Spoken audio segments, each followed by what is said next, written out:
Assalamualaikum warahmatullahi wabarakatuh. Kembali lagi di channel Ayah Jud.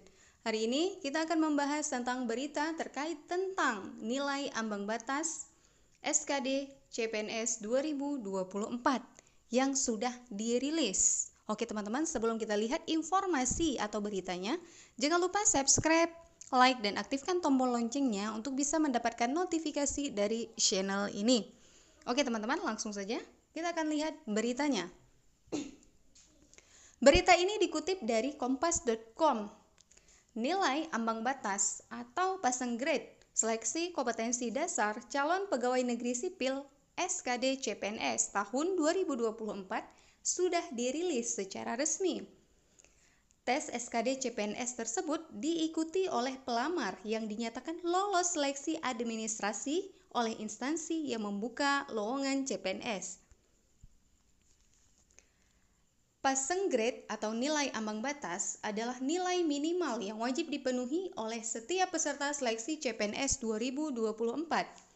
Adapun rincian passing grade CPNS 2023 tertuang dalam keputusan Menteri Pendayagunaan Aparatur Negara dan Reformasi Birokrasi Menpan RB nomor 321 tahun 2024 tentang nilai ambang batas seleksi kompetensi dasar pengadaan pegawai negeri sipil tahun anggaran 2024.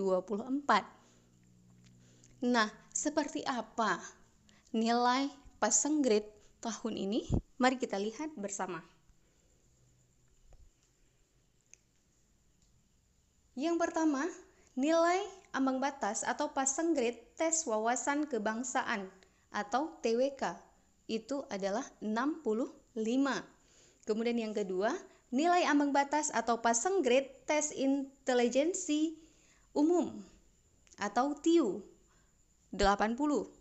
Yang ketiga, nilai ambang batas atau passing grade tes karakteristik pribadi atau TKP 166. Dengan telah ditetapkannya nilai ambang batas SKD CPNS 2024, maka setiap peserta harus melampaui nilai minimal atau passing grade tersebut untuk bisa mengikuti tes selanjutnya atau SKB. Perlu diketahui, passing grade atau nilai ambang batas SKD di atas dikecualikan ya. Jadi tidak masuk dalam kategori bagi peserta yang mendaftar pada penetapan kebutuhan khusus seperti lulusan cum laude, diaspora, penyandang disabilitas, putra-putri wilayah Papua, dan putra-putri daerah tertinggal. Untuk lebih lanjut, penetapan nilai ambang batas atau passing grade bagi peserta kelompok tersebut atau kelompok berkebutuhan khusus tersebut sebagai berikut. Kita akan lihat sama-sama. Yang pertama, lulusan cum laude. Nilai kumulatif SKD paling rendah 311 dan nilai TIU paling rendah 85. Jadi ini nilai kumulatif itu adalah nilai keseluruhan dari ketiga aspek, yaitu TWK, TIU, dan TKP.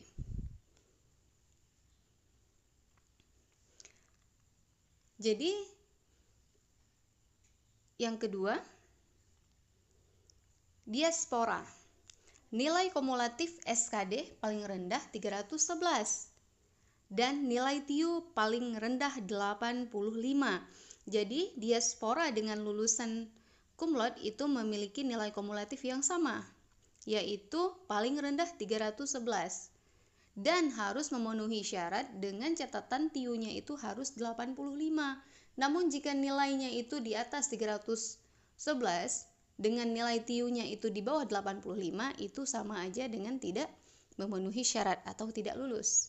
Jadi disesuaikan walaupun dilihat dari kumulatif, namun ada syarat setelahnya, yaitu harus memenuhi nilai passing grade TIU.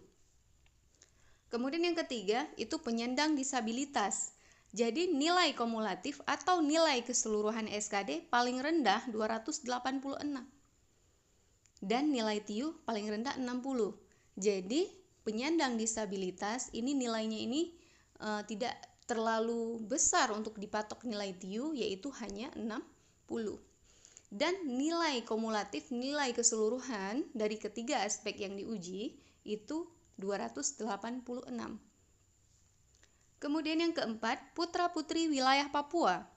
Nilai keseluruhan atau nilai kumulatif SKD paling rendah 286 dan nilai TIU paling rendah 60. Kemudian yang terakhir, putra-putri daerah tertinggal. Nilai kumulatif SKD paling rendah 286 dan nilai TIU paling rendah 60. Jadi, aspek penyandang disabilitas putra-putri wilayah Papua, kemudian putra-putri wilayah tertinggal ini mempunyai nilai kumulatif atau nilai keseluruhan 286, sama-sama 286 dengan catatan nilai TIU paling rendah 60. Jadi kalau udah dapat nilai TIU 60, itu udah masuk kategori lulus dan bisa bersiap-siap untuk mengikuti tes selanjutnya. Sebagai informasi, masing-masing tes yang akan diujikan dalam SKD CPNS 2024 memiliki tujuan untuk mengukur kemampuan peserta terkait kebangsaan, pengetahuan umum, bahasa, dan lainnya. Dituliskan bahwa tes TWK bertujuan menilai penguasaan pengetahuan dan kemampuan mengimplementasikan nasionalisme, integritas, bela negara, pilar negara, dan bahasa. Jadi di sini jelas tertuang apa-apa saja yang akan diujiankan, apa saja pengetahuan yang akan dicari di situ. Untuk tes TIU bertujuan menilai penguasaan pengetahuan dan kemampuan mengimplementasikan kemampuan verbal, numerik, dan figural. Sementara itu, tes TKP bertujuan menilai penguasaan pengetahuan dan kemampuan mengimplementasikan pelayanan publik, jejaring kerja, sosial budaya, teknologi informasi dan komunikasi, profesionalisme, dan anti-radikalisme. Ini berada semua dalam tes TKP.